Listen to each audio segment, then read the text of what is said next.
drive us. We have to have much better one-on-one containment to keep them out of our paint. Last game we had 12 blow-bys for 22 points, and early in this game, Brendan, they're looking to press our feet and get to the basket, so keep the ball out of the paint, guard your man.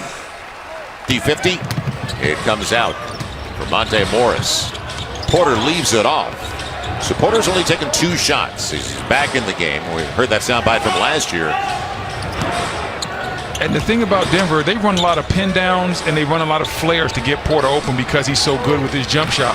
Portland has shown him a lot of extra attention. They've taken those looks away, so he's going to have to find a different way to try to score. How about the follow? Jamichael Green going up the back. Brought that same energy today. Yeah, last game he had a couple of threes right away. 8 points and 5 boards off the bench. 6-point game. 2 minutes gone by in the second 12.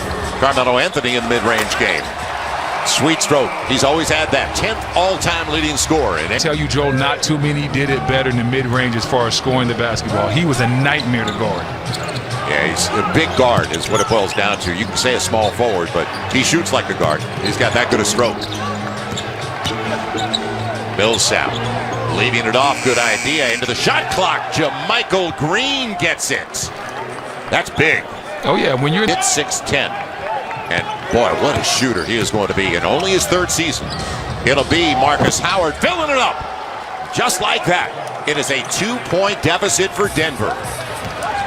So he lost the handle, brought it back down. McCollum's got it. I love his energy inside, but Michael Porter Jr.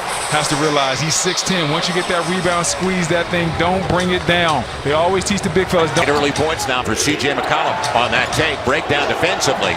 And a little roll inside for Jamichael Green. You said it. He actually was very good in the first half last game, and that's when the second half it was Austin Rivers' show. Floor.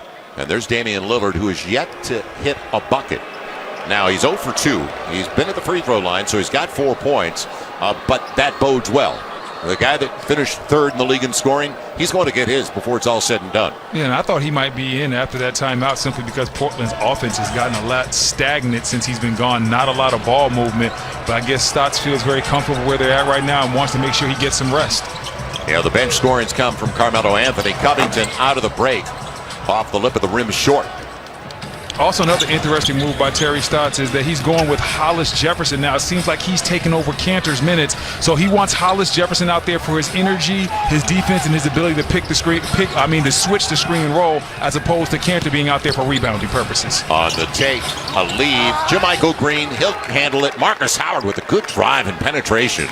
Yeah, listen, Howard took that shot that was very wild early on, but ever since then, he's been rock solid. The moment's not too big for this kid. And right now, it's 17-5 in bench scoring. Very similar to what we saw in the last game when it was 20-3 bench scoring in favor of Denver at the break. Nice crossover. And he'll get there. McCollum. Yes, nice floater. C.J. McCollum has so many moves one-on-one. But, Joel, you see who's at the scores table as well?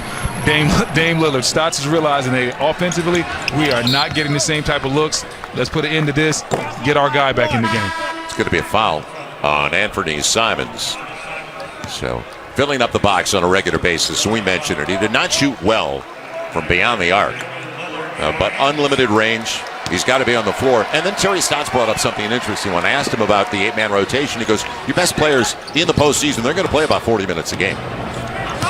And one thing about the postseason also is the postseason timeouts. Timeouts are a lot longer. When I was playing in DC, sometimes, man, we would get these long timeouts, man. It'd be like, oh man, this is like 2 timeouts, so you get a lot more rest. Yeah, your heart rate comes back down.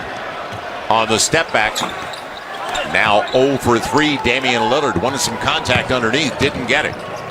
He was matched up against Marcus Howard. Stays a 2-point game. Jamichael Green against the smaller Damian Lillard on the inside out. The 3-ball, Howard. I tell you what, Howard's aggressive, isn't he? You don't have to ask him twice. Well, this is a guy that had some 40 and 50-point games in college, so he is not afraid to go out there and get a bucket. He is 1 for 4 overall, and all 4 shots have come from beyond the arc. Carmelo Anthony couldn't get it to go, and then it's going to be a hold by Michael Porter Jr. And you brought it up. There's Rondae Hollis-Jefferson, more athletic than Cantor, but Cantor's a great offensive rebounder. Yes, he is. He's a great offensive rebounder, but they're willing to switch that. They want more defense as opposed to the rebounding, and that is why Hollis Jefferson is in the game and getting these minutes. And as soon as we mentioned, he's out of the game. Well, I mean, maybe was that the announcer's jinx? But he was getting more minutes than he was getting before that. The curse. Yeah. So we're halfway through the second 12 and a 2-point lead for the Blazers. They've been up by as many as 10. Sharing it, Covington, too strong. And Austin Rivers will come up with it after it was deflected away. They've got Campazzo out of that whistle and Jokic back on the floor. And an ISO play for Jokic. That's more like it, but still, he is struggling. 3 of 10 from the field. And that's usually automatic for him. He spoils us. I know, and the Joker coming into this game was shooting 57% from the floor in this series. So to see him miss some of these shots that he normally makes is surprising. That's a smart play. Covington just lost. They didn't have the depth defensively, and he waited, didn't he? Good pass by CJ. Well, Nurkic set a good back screen, and Joker got caught in no man's land. He didn't stay with Nurkic, and then he didn't pick up Covington. Aaron Gordon shares it. Campazzo off the heel. Second chance opportunity. Inside the arc this time. And the same result, unfortunately, for Marcus Howard. He's now 1 for 5. So the struggles continue, yet Portland's only up by 4. It'll be Nurkic. Good quick release before Aaron Gordon could come into the equation. I like the fact that Portland is really looking for Nurkic inside, whether it's on rolls or sometimes just giving him ISOs. Sometimes your best offense can be